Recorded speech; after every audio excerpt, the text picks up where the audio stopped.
at the Pine Restaurant at the Hanover Inn for this week's Coach Conversation. Joining me today is Porscha Dobson, the Marjorie and Herbert Chase, class of 1930, Director of Dartmouth Track and Field and Cross Country. Coach, thanks for joining us. Thanks for having me. You know, we started the outdoor season a couple months ago, and we've seen a lot of success from both the men's and women's program.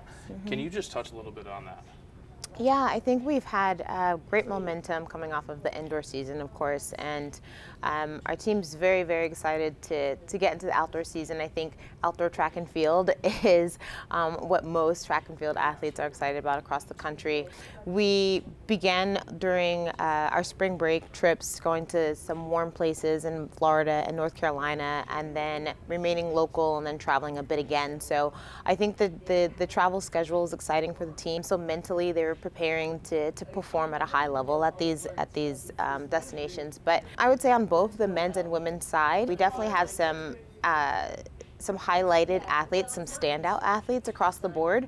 And then there's those who have also hit personal bests. So almost everyone who's been competing this entire season has either hit a personal best or at least a top 5 mark in their lifetime, which it says a lot about the team, their work ethic, where we're going, the improvement, and our coaching staff at large.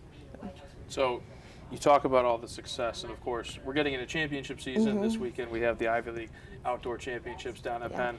What's been your message, not just this week, but in the last couple of weeks leading up to this weekend? My message all along, even since I arrived, is just wanting to improve and being able to do everything you possibly can to be your best self on that particular day. I'm more of a realist, so sometimes being your best self doesn't always mean producing a personal best or a lifetime best or a record or something like that. But being able to perform and be your best self on that day is showing up and responding to the competition. You know, doing what's necessary to try and put yourself in the race or get to the finals and score points not just for yourself but for the team. So that's what we're looking for from everyone across the board. And if we get that, and if people buy in and they see that, and even if they don't make a final, again, doing what's necessary to help their teammates be their best self. So trying to think of this as a collective and be a team as we move forward into the championship, and carrying that out through the rest of the season as well. So that's our strategy. That's my message to the team at large. Because at the end of the day, if we do those things, then we'll find ourselves in the final rankings and final standings that we would want to be in. Right.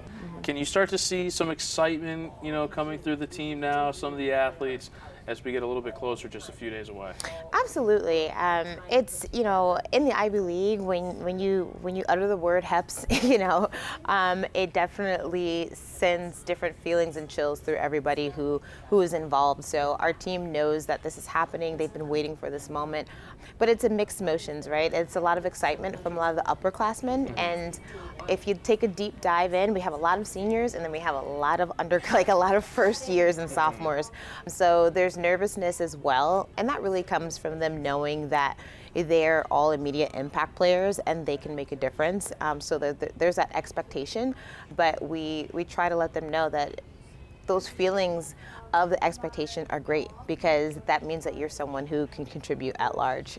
So we're all very excited. I don't think any of our team has competed at Penn, so they're very excited to get into that historic stadium and hopefully, you know, make it a memorable one. Well, we're certainly looking forward to following along this weekend and watch the Big Green have a lot of success at the Ivy League HEPS. And if you can't make it down to Philly, you can tune in on ESPN Plus for both days, as it'll be streamed.